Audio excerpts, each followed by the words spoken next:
De quoi on parle ce matin? Ce matin, je vais vous parler de remake contre remaster, un petit sujet qui va paraître bizarre, mais qui peut s'appliquer aussi pour le film, la musique, tout. Fait que je Le, trouvais que c'est un le- bon sujet. donc, le remake, on pourrait dire une reprise. Ouais, mais je vais tout expliquer ça en fin de compte. Parce que pourquoi le sujet, c'est qu'il y a un énorme jeu vidéo qui est sorti mardi dernier, il y a 2 jours, Oui. qui est, et je vais le dire en anglais, The Elder Scrolls 4 Oblivion, qui était un jeu de 2006, mais les concepteurs du jeu sont arrivés mardi sans annonce, sans rien. Ils ont juste fait une vidéo YouTube. Ils ont dit on vous ressort le jeu, on le refait de zéro, on a refait les graphiques, tout ça.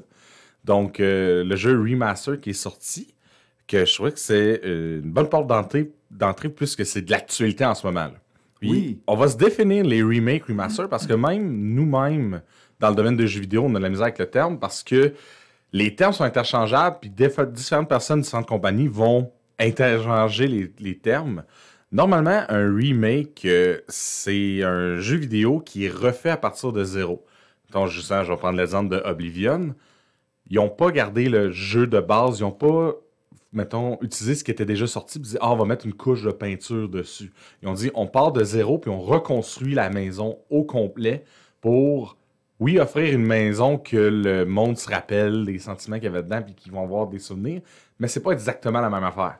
Alors que, justement, un remaster, excusez, j'utilise les termes anglais, mais il n'y a pas de terme officiel en français encore canné dans l'industrie.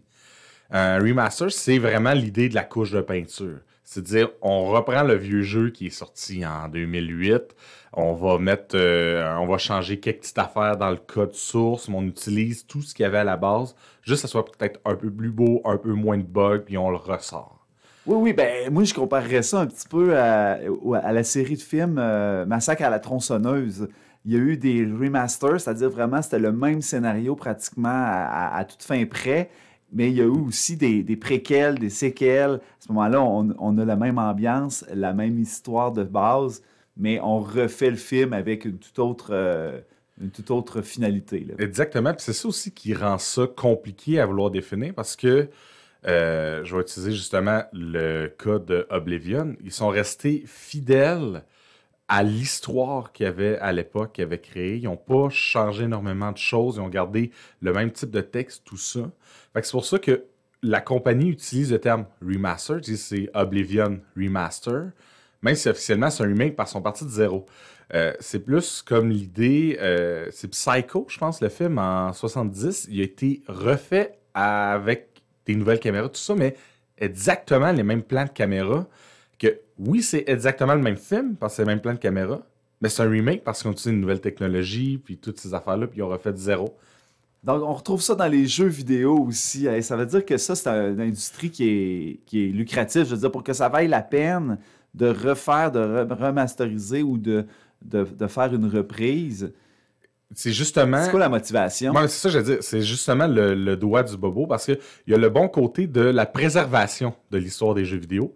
Parce que le problème dans le monde du jeu vidéo, c'est tout ce qui est question de droit d'auteur. Les compagnies protègent énormément les jeux qu'ils ont créés. Mais ça fait que des jeux comme de Super Nintendo qui disparaissent dans l'histoire parce qu'on n'y a plus accès, Non. que le concept de remake et même de remaster nous permet de revivre justement ces histoires-là. Là, il y a le côté un peu plus, je pourrais dire, pessimiste, qui est qu'un jeu vidéo coûte de plus en plus cher à créer. Qu'une grosse compagnie, justement, comme Bethesda, qui sort des jeux qui vont être joués à travers le monde, pour eux, dépenser des millions pour créer un nouveau jeu qu'ils ne savent pas si le monde Ben va non. aimer, versus dire, hey, en 2006, on avait un hit qui ont gagné jeu de l'année, qui a eu des prix, qui a été enhancé par la critique, que le monde jouait encore aujourd'hui. Même l'année dernière, il y avait énormément de monde qui jouait à la version de 2006. Puis ils disent, ben ce jeu-là, on sait qu'il pogne. Fait que tant qu'à dépenser des millions, on va recréer un jeu qu'on sait que le monde va acheter. On- Fait que Puis on joue sur la fibre aussi, de la nostalgie. T'es sûr d'avoir un public acquis avant même de l'avoir sorti. C'est toute la recette des Marvel aussi. C'est un univers connu. Mais je comprends que c'est une question de rentabilité ouais, aussi. c'est ça. Le niveau de risque aujourd'hui, il coûte comme plus cher qu'avant. Fait que c'est pour ça que, dépendant de quel genre d'expérience, ça vaut autant pour les films, le théâtre, la musique. Ben oui, comment qu'il y a Molière qui a été repris année après année. On connaît l'univers, on sait qu'on va apprécier ça. Fait que selon l'expérience que vous voulez chercher, si vous dites « Hey non, je veux vivre quelque chose que j'ai pas encore vécu », c'est triste à dire, mais il faut sortir des grosses compagnies, il faut aller voir les petits créateurs de jeux vidéo indépendants.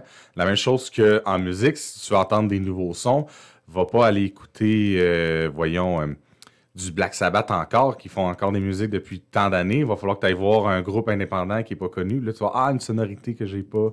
C'est la même chose à surveiller. Fait que, il y a des bons côtés, des mauvais côtés. J'espère que je vous ai éclairé de c'est quoi la différence entre remake et remaster. Puis si vous voyez les termes. Ben déjà, dans le jeu vidéo, c'est déjà intéressant de savoir ça. Puis tu sais, moi j'ai 47 ans, puis tu sais, j'ai grandi dans les jeux vidéo.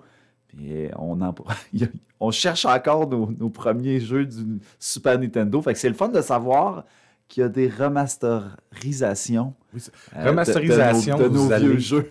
Les remasterisations, vous allez vivre l'expérience de l'époque, mettons, parce qu'ils n'ont pas scrappé le jeu à partir de zéro, ils ne changeront pas la mécanique, ils vont pas changer des coins de rue. Fait que... Mais c'est ça. C'est le fun. Merci David de ton aide encore ce matin.